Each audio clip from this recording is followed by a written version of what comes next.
Hey, salut tout le monde, on se retrouve pour une nouvelle vidéo. Bonjour et bienvenue sur le blog Messer Barbarus 33. Dans cette vidéo, on va faire un petit tour de l'élevage dans son entier. On va commencer par l'aire de chasse, on va regarder un petit peu tout ce qui va et tout ce qui va pas et comment ça a évolué. On va aussi regarder un petit peu ce qu'il y a dans les 5 nids, voir un peu l'évolution du couvain et compagnie. Et puis, j'ai bien envie de retirer cette aire de chasse là, qui m'énerve. Elles font des structures un petit peu étranges à l'intérieur, je vais vous montrer ça tout à l'heure. On va commencer par observer l'aire de chasse. Allez, suivez-moi, c'est parti.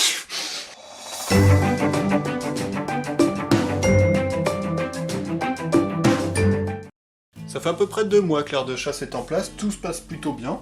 C'est un vrai régal de les observer dans un environnement aussi grand. C'est bien sympathique.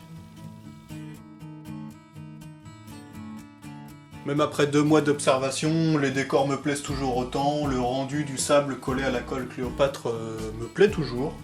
Donc j'en suis plutôt très satisfait. J'avais arrêté de les chauffer pour l'hiver, mais en fait la reine a pondu. Elle a énormément pondu, donc je me suis dit, quitte à ce qu'elle ponde, autant que je rallume tout le chauffage. Cette ampoule en céramique est allumée, celle-ci est éteinte. En fait ça fait un spot de chaleur ici. Alors c'est à 30 degrés. J'ai installé un petit couvercle en plastique en fait juste ici sous la lampe.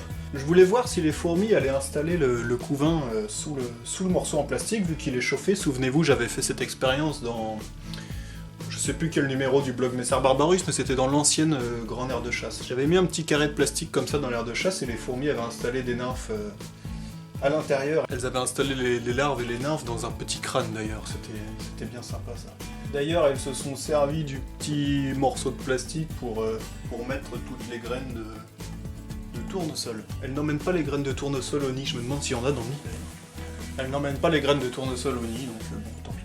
Depuis que les nids et l'aire de chasse sont dans cette configuration, j'ai eu 0 évasion.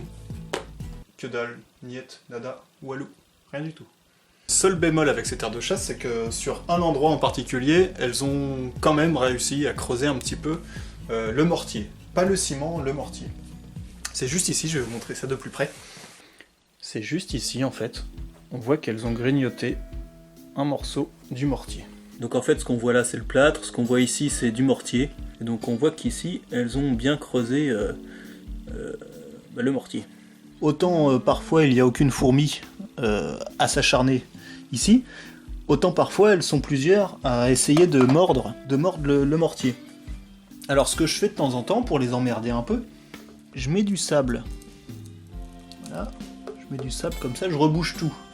Eh bien on peut être sûr que demain, elles auront tout déblayé. Pour qui, pourquoi, je n'en ai aucune idée. Je n'ai aucune idée du mécanisme en fait qui fait qu'elles savent, entre guillemets, qu'elles peuvent creuser ici. Elles pourraient déblayer le sable n'importe où, mais non. C'est ici qu'elles vont le déblayer. Alors aucune incidence si quelques fourmis sont ensablées, hein. Elles vont réussir à se sortir de là sans aucun souci. Alors ce qu'on peut voir aussi, c'est qu'à quelques endroits, elles ont réussi à décoller le sable. Ici, il y avait du sable collé à la colle Cléopâtre. Vous voyez, celui-ci est collé. Bon, c'est pas collé non plus, c'est pas de la super glue, hein. En grattant, ça se décroche. Et en s'acharnant comme ça, à certains endroits, elles ont réussi à enlever le sable. Donc il y en a plein des endroits comme ça, hein, je vais vous montrer. Dans le coin de l'aire de chasse, ici par exemple, elles ont grignoté le sable, elles ont même fait une pseudo-galerie, ici, qui ressort de l'autre côté. Ici aussi, le sable a été un petit peu grignoté. Sur le pourtour de la vitre, elles ont un petit peu grignoté le sable aussi. On voit la couche de ciment. Donc jaune ici qui avait été coloré et blanc ici qui n'avait pas été coloré. C'est pas bien grave, hein. Perso, m'en fous. Un petit dépotoir ici. Mais le plus gros du dépotoir se trouve dans le coin ici. Là on peut voir pas mal de cadavres, hein, et puis de restes de graines, d'épluchures de graines. Et voilà, ce qui est marrant c'est ça, c'est qu'elle grimpe dans le palmier pour mettre le dépotoir dedans, donc ça fait un peu dégueu. Ça fait un peu dégueu, mais c'est rigolo, quoi. De temps en temps, elles montent et elles mettent une cochonnerie là-dessus, quoi. Bien, on va aller voir les nids maintenant. Donc celui-ci c'est le grenier, toujours aussi dégueulasse, hein, on voit rien du tout.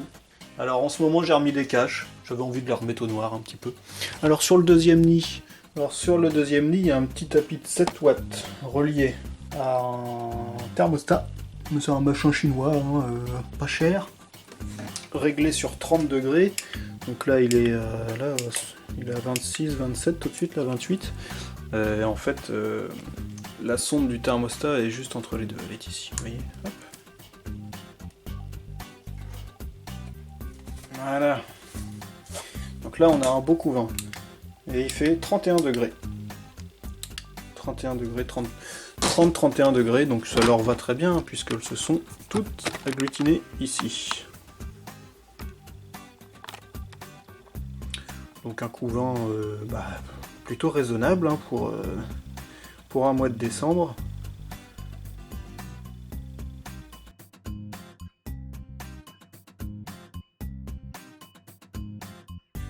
Le couvain en comparaison avec ma main, voilà, ça donne ça quoi.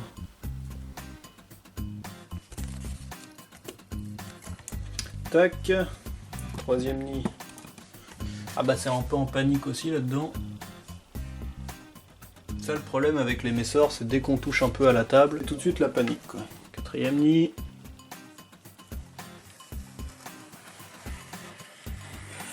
Elles sont toutes agglomérées au même endroit.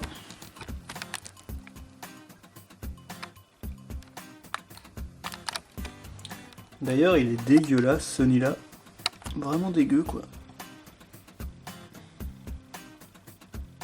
Bon, on voit rien parce qu'elles sont toutes attroupées, mais on peut arriver à discerner un petit peu de couvain, ici. Sous la masse grouillante de fourmis, il y a un peu de couvain.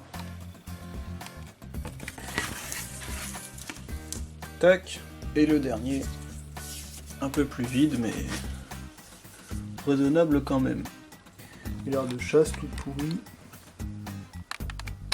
Il ne se passe absolument rien dans cette aire de chasse. Je ne distribue pas à manger, je ne mets pas d'eau. Il y a un dépotoir immense.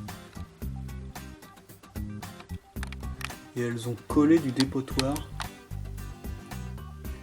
sur la paroi. Ça c'est marrant. On regardera ça de plus près quand je l'enlèverai tout à l'heure.